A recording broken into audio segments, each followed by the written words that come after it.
विज्ञान के पेपर में ये 10% छप चुके हैं। नमस्कार प्यारे बच्चों, स्वागत आप सभी का आपके अपने YouTube चैनल में। अगर आप कक्षा 10th के छात्र हैं और बोर्ड परीक्षा 2025 की आप तैयारी कर रहे हैं तो ये वीडियो आप सभी बच्चों के लिए स्पेशल है। इस वीडियो में मैं आपको कक्षा 10 विज्ञान साइंस के ऐसे 10 वेरी मोस्ट इंपॉर्टेंट क्वेश्चन आपको इस वीडियो के अंदर बताने वाला हूं, जो आपके इस बार बोर्ड परीक्षा 2025 में साइंस के पेपर में, विज्ञान के पेपर में आपको सेम टू सेम देखने को मिलेंगे। अगर आपने इन क्वेश्चंस को एग्जाम से पहले आपने अच्छे से तैयार कर लिया तो साइंस के पेपर में आप तहलका मचा सकते हैं, साइंस के पेपर में आप एक अच्छा स्कोर कर सकते हैं। तो वीडियो को आपको कहीं पर भी स्किप नहीं करना है, वीडियो को आपको कंप्लीट देखना है। तो यहाँ पर आप देख सकते हैं कि विज्ञान के ये 10% पक्के आएंगे, यानी बोर्ड परीक्षा 2025 में साइंस का जो पेपर आने वाला है उस साइंस के पेपर में ये 10 क्वेश्चन है आपको 100% देखने को मिलेंगे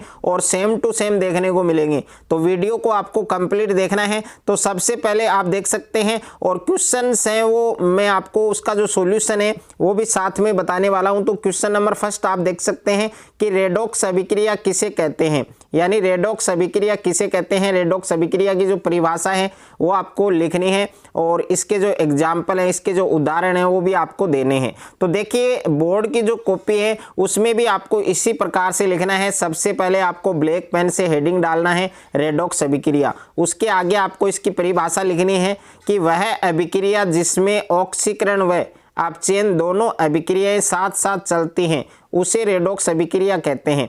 यानी जिस प्रकार से अभिक्रिया है, रेडॉक्स अभिक्रिया है, उसकी परिभाषा मैंने यहाँ पर लिखी है, उसी प्रकार से आपको लिखनी है। अगर आप इस प्रकार से लिखते हैं तो पूरे नंबर आपको मिलेंगे। यानी रेडॉक्स अभिक्रिया है उसकी परिभाषा क्या होती है कि वह अभिक्रिया या ऐसी अभिक्रिया जिसमें ऑक्सीकरण या फिर उपचयन भी आप कह सकते हैं कि ऐसी अभिक्रिया जिसमें उपचयन और अपचयन दोनों अभिक्रियाएं साथ साथ चलती हैं तो उसे हम क्या कहते हैं, रेडॉक्स अभिक्रिया कहते हैं। अब रेडॉक्स अभिक्रिया के 2 एग्जाम्पल हैं, ये भी आपको अच्छे से याद करने हैं। इसके जो उदाहरण हैं जिसमें फर्स्ट है आपके CuO यानी कॉपर ऑक्साइड और उसके बाद में प्लस H2O।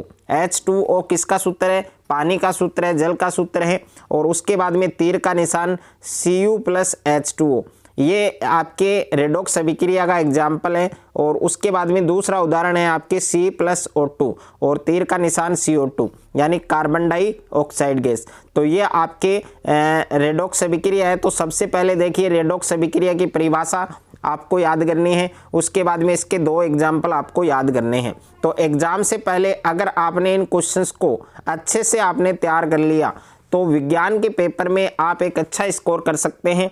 उसके बाद में क्वेश्चन नंबर 2 आपको दिया गया है कि निम्न प्रश्नों के उत्तर दीजिए। इसमें 3 क्वेश्चन पूछे गए हैं आपको। इसमें पहला प्रश्न आपको पूछा गया है, पहला प्रश्न आपको दिया गया है कि pH स्केल किसे कहते हैं, यानी pH स्केल है उसकी आपको परिभाषा लिखनी है।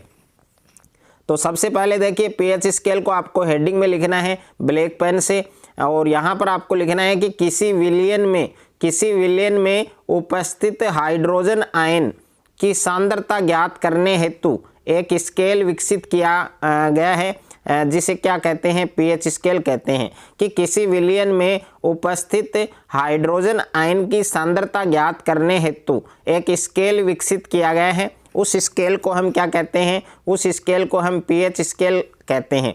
और दूसरा प्रश्न है आपके कि निम्न प्राकृतिक स्रोतों में पाए जाने वाले अम्लों के नाम लिखिए। निम्न प्राकृतिक स्रोतों में पाए जाने वाले अम्लों के नाम लिखिए। तो ये जो क्वेश्चन है ये आपको अच्छे से याद करना है। तो सबसे पहले आप देख सकते हैं कि सिरका में कौन सा अम्ल है वो उपस्थित होता है, पाया जाता है एसिटिक अम्ल, और इसका सूत्र होता है CH3COOH। ओके, ये भी आपको ध्यान रखना है। उसके बाद में है खट्टा दूध या फिर दही आप कह सकते हैं। तो दही में कौन सा अम्ल उपस्थित होता है, लैक्टिक अम्ल। और उसके बाद में है संतरे में कौन सा अम्ल उपस्थित होता है, सिट्रिक अम्ल। संतरे में कौन सा अम्ल उपस्थित होता है, सिट्रिक। और नींबू है, नींबू में भी कौन सा अम्ल उपस्थित होता है, सिट्रिक। ओके, यानी सिट्रिक अम्ल है वो संतरे और नींबू दोनों में उपस्थित होता है। उसके बाद में इमली की बात करें तो इमली में कौन सा अम्ल उपस्थित होता है, टार्टरिक अम्ल। और टमाटर में कौन सा अम्ल उपस्थित होता है, ऑक्सैलिक अम्ल। और उसके बाद में है चिंटी का डंक और नेटल का डंक और मधुमक्खी का डंक एक अम्ल स्रावित करता है, जिस अम्ल का नाम क्या है, मेथेनोइक अम्ल या फार्मिक अम्ल।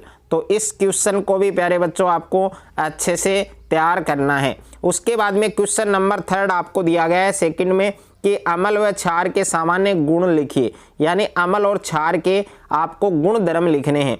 तो सबसे पहले हेडिंग में है आपके अम्लों के सामान्य गुण। तो इसमें पहला गुण है आपके कि इनका स्वाद खट्टा होता है, यानी जो अम्ल होते हैं उनका स्वाद है वो क्या होता है, खट्टा होता है।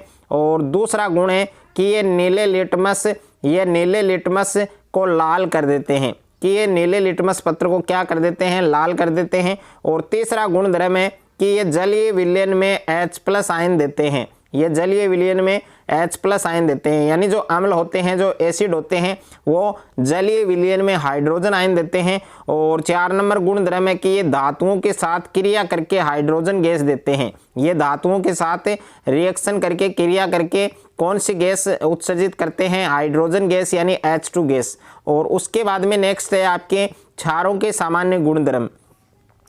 तो क्षारों के सामान्य गुण ये आपको हेडिंग लिखना है। इसमें पहला गुण धर्म है कि इनका स्वाद है वो कड़वा होता है, यानी जो क्षार होते हैं उनका स्वाद है वो कैसा होता है, कड़वा होता है। और दूसरा गुण है कि ये लाल लिटमस को नीला कर देते हैं, ये लाल लिटमस पत्र को कैसा कर देते हैं, नीला कर देते हैं। और तीसरा गुणधर्म है कि ये जलीय विलयन में OH- आयन देते हैं, ये जलीय विलयन में किस प्रकार का आयन देते हैं, हाइड्रोक्सिल आयन यानी OH- आयन देते हैं। और 4 नंबर है कि ये अम्लों के साथ क्रिया करके लवण व पानी बनाते हैं, ये अम्लों के साथ रिएक्शन करके क्रिया करके लवण और पानी है वो बनाते हैं, यानी साल्ट और यहाँ पर वाटर बनाते हैं। उसके बाद में क्वेश्चन नंबर 3 है, वेरी इंपॉर्टेंट क्वेश्चन है।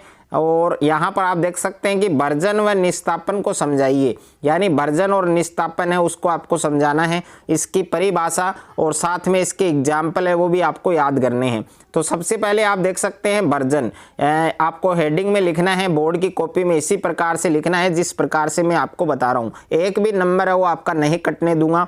और यहाँ पर देखिए भर्जन है उसका आपको हेडिंग लिखना है ब्लैक पेन से। और यहाँ पर देखिए इसकी परिभाषा है कि सल्फाइड एसिड को वायु की उपस्थिति में अधिक ताप पर गर्म करने पर यह ऑक्साइड में परिवर्तित हो जाता है, बदल जाता है, और यह प्रक्रिया भर्जन कहलाती है। तो सल्फाइड एसिड है उसको वायु की उपस्थिति में अधिक ताप पर गर्म करने पर यह ऑक्साइड में बदल जाता है, ऑक्साइड में परिवर्तित हो जाता है। इस प्रक्रिया को हम क्या कहते हैं, भर्जन कहते हैं। और यहाँ पर देखिए जो एग्जाम्पल है, जो उदाहरण है वो आप देख सकते हैं कि ZnS यानी जिंक सल्फाइड +3O2 और तीर का निशान, और यहाँ तीर के निशान के ऊपर आपको लिखना है तापन, और उसके बाद में 2ZnO +2SO2, यह आपको याद रखना है। उसके बाद में नेक्स्ट है आपके निस्तापन, तो इसको आपको हेडिंग में डालना है निस्तापन, और ब्लैक पेन से लिखना है आपको।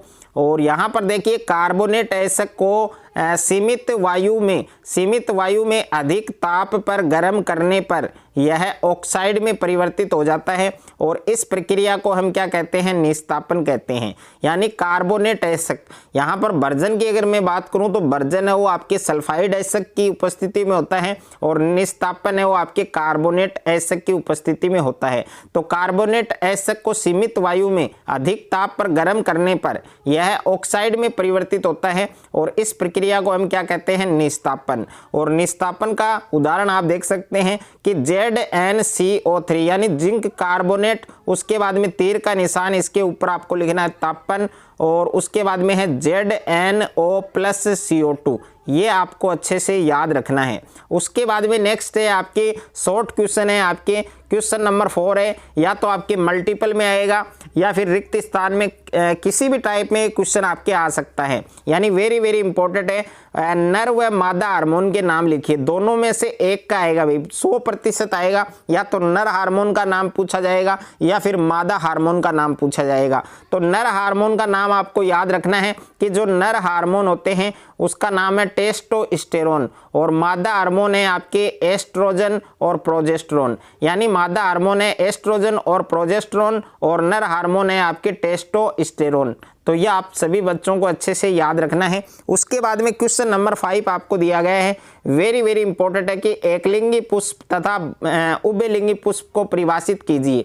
यानी एकलिंगी पुष्प और उभयलिंगी पुष्प है उसको आपको परिभाषित करना है, इसकी परिभाषा लिखनी है और साथ में इसके एग्जाम्पल लिखने हैं। तो सबसे पहले देखिए एकलिंगी पुष्प है उसको हेडिंग में डालना है ब्लैक पेन से, और इसकी परिभाषा लिखनी है कि जब पुष्प में केवल एक जननांग पुंकेसर अथवा स्त्री कैंसर उपस्थित होता है। यानी जब पुष्प में केवल एक ही जननांग उपस्थित होता है, या तो पुंकेसर या फिर स्त्री कैंसर, दोनों में से एक जननांग उपस्थित होता है, तो ऐसे पुष्प को हम क्या कहते हैं, एकलिंगी पुष्प कहते हैं। इसके उदाहरण है पपीता, तरबूज। इसके 2 उदाहरण मैंने बताए हैं, दोनों आपको याद करने हैं। उसके बाद में है उभयलिंगी पुष्प, तो ये आपको हेडिंग में लिखना है। और जब पुष्प में पुंकेसर व स्त्री कैंसर दोनों उपस्थित होते हैं, कि जब पुष्प में दोनों जननांग यानी एक तो पुंकेसर और एक स्त्री कैंसर दोनों उपस्थित होंगे, तो ऐसे पुष्प को हम क्या कहेंगे, उभयलिंगी पुष्प कहेंगे।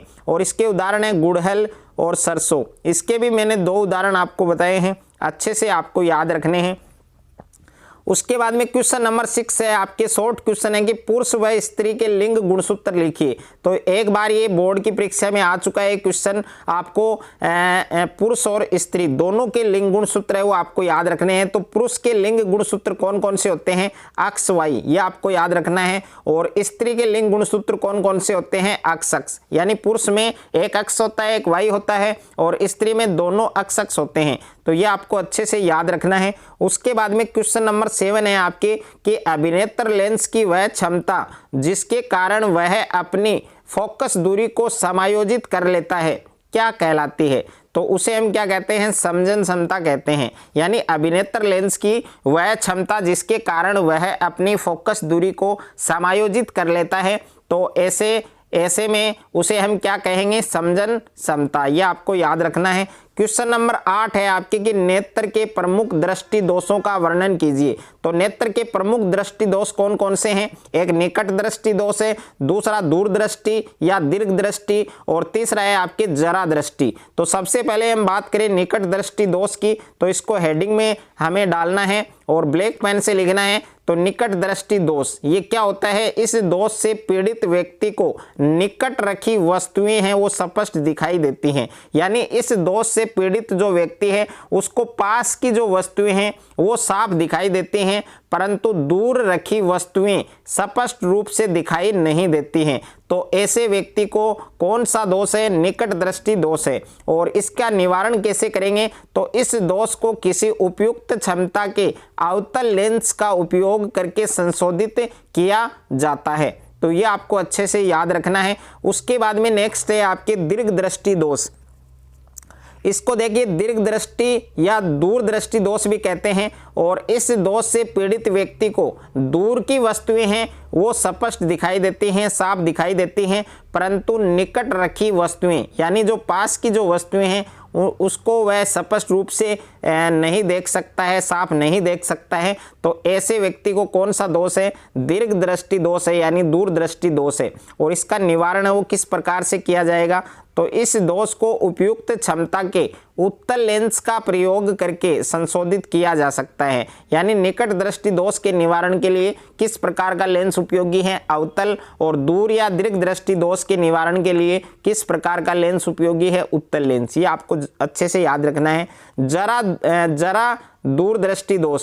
अब देखिए जरा दृष्टि दोष क्या होता है, इस दोष में न तो निकट की वस्तुएं स्पष्ट दिखाई देती हैं और न ही दूर की, यानी बुढ़ापा आ जाता है। तो इस दोष से पीड़ित व्यक्ति को न तो निकट की वस्तुएं और न ही दूर की वस्तुएं स्पष्ट दिखाई देती हैं। तो इसका निवारण है वो किस प्रकार से करेंगे? इस दोष को उपयुक्त क्षमता के द्विफोक्सी लेंसों का प्रयोग करके संशोधित किया जाता है। द्विफोक्सी का मतलब क्या है? उत्तल और अवतल दोनों लेंसों का उपयोग किया जाता है। और उसके बाद में क्वेश्चन नंबर 9 है आपके कि निम्न भौतिक राशियों के मात्रक लिखिए। तो कुछ भौतिक राशियां हैं, उनके मात्रक आपको अच्छे से याद करने हैं। इसमें 1 या 2 आपके 100% पूछे जाएंगे। तो देखिए, सबसे पहले मैं बात करूं विद्युत धारा की, यानी इलेक्ट्रिक करंट है, उसका यूनिट क्या होता है? एम्पियर। यानी विद्युत धारा का मात्रक एम्पियर होता है और एम्पियर को किससे प्रदर्शित करते हैं? ए से। उसके बाद में है विद्युत विभव। तो विद्युत विभव का मात्रक क्या है? वोल्ट है और इसको V से प्रदर्शित करते हैं। और विद्युत विभवांतर है, इसका मात्रक भी क्या है? वोल्ट है और इसको भी V से प्रदर्शित करते हैं। उसके बाद में है प्रतिरोध यानी रेसिस्टेंस, इसका मात्रक क्या है? ओम, और ओम का चिन्ह है वो आप देख सकते हैं। उसके बाद में है प्रतिरोधकता या इसका दूसरा नाम है विशिष्ट प्रतिरोध, इसका मात्रक है ओम गुणा मीटर। उसके बाद में है विद्युत शक्ति यानी इलेक्ट्रिक पावर, तो इसका मात्रक क्या है? वाट है और वाट को W से प्रदर्शित किया जाता है।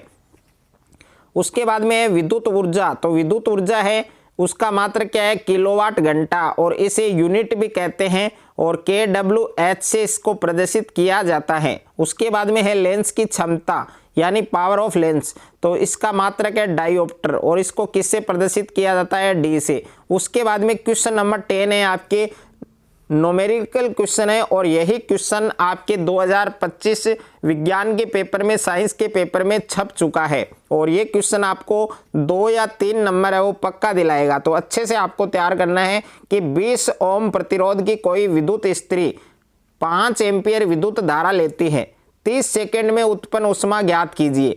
तो प्यारे बच्चों, इस क्वेश्चन को आपको कैसे करना है? आपके एग्जाम में ये वाला क्वेश्चन आएगा 100%। इसमें नंबर है वो आपके चेंज हो सकते हैं। जैसे इसमें जो रेसिस्टेंस है, जो प्रतिरोध है, वो 20 ओम दिया गया है। आपके क्वेश्चन पेपर में 10 आ सकता है, यानी नंबर चेंज हो सकता है। तो इसमें 20 ओम दे रखा है, यानी जो प्रतिरोध है वो कितना दिया गया है? 20 ओम। और धारा है वो कितने एम्पियर है? 5 एम्पियर। और टाइमिंग है, जो समय है वो आपको दे रखा है 30 सेकेंड। ओके, तो आपको ज्ञात करना है उष्मा यानी H आपको ज्ञात करना है। तो इसके लिए एक फॉर्मूला है I²RT। अब देखिए H बराबर I का मान आपके 5 है, तो इसका स्क्वायर गुणा में R का मान है 20 गुणा में T का मान है 30। अब H बराबर 5 का स्क्वायर होता है 25 और 25 को 20 से गुणा करेंगे, उसके बाद में 30 से गुणा करेंगे, तो ये बनेगा आपके 15,000। और आपको ज्ञात क्या करना है? उष्मा, और उष्मा का मात्रक क्या होता है? जूल होता है। तो इसकी जो 30 सेकेंड में उत्पन्न उष्मा है वो कितनी आएगी? 15,000 जूल। तो इस प्रकार से मैंने इस वीडियो में आपको 10 वेरी इंपॉर्टेंट क्वेश्चन बताए हैं जो आपके विज्ञान के पेपर में आपके आने वाले हैं। तो इन सभी क्वेश्चंस को आपको अच्छे से तैयार करना है। अगर आपको ये वीडियो अच्छा लगे तो वीडियो को आप ज़्यादा से ज़्यादा शेयर करें, ज़्यादा से ज़्यादा वीडियो को लाइक करें, और चैनल पर आप नए हैं तो चैनल को आप सब्सक्राइब कर लीजिए और साथ में नोटिफिकेशन बेल को प्रेस कर लीजिए।